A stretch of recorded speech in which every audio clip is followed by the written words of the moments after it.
Kinumpirma nga ng Malacanang na may iaalok na bagong posisyon sa gobyerno para kay General Nicolas Torre. Live mula sa Camp Crame, nangunguna sa balita si Mon Gualvez. Mon, anong posisyon ito? Jiggy, hindi sinabi ni Palace Press Officer Claire Castro kung anong eksaktong posisyon ang iniaalok kay Police General Nicolas Torre III. Hindi pa rin nila pwedeng maisapubliko yan, lalo't hindi pa rin naman kasi sumasang-ayon dito si General Torre. Pinuri nga rin ng palasyo ang dating PNP chief na isa raw mahusay na public servant kaya dapat pa rin daw itong magsilbi sa bayan. Itinanggi naman ng Malacanang na may lumalawak na lamat sa Administrasyong Marcos dahil sa pagpapalit ng liderato sa PNP. Taliwas sa nasabi ng Makabayan Block na may hidwaan daw sa pamahalaan dahil sa nangyari. Pakinggan natin ang pahayag ni Yusek Claire Castro.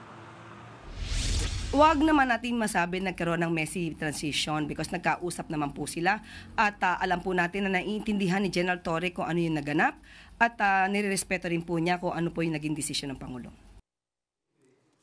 At Mon, kumusta ang unang araw sa pwesto ni Acting PNP Chief Nartates?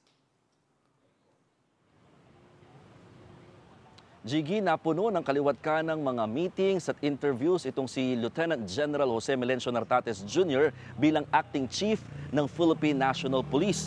Nabanggit din niya na nakatakda nilang ipatupad itong resolusyon ng NAPOLCOM patungkol doon sa naging balasahan nga sa marataas na opisyal o posisyon ng pulisya. Layo niyang ibalik yung mga nabalasa o nalipat na mga opisyal. Narito naman ang pahayag ni Acting Chief PNP General Nartates. For sure, i-implement natin yun. But, alam nyo, ang NAPOLCOM, siya ang watchdog sa PNP. Siya ang repository ng ating mga policies and circulars.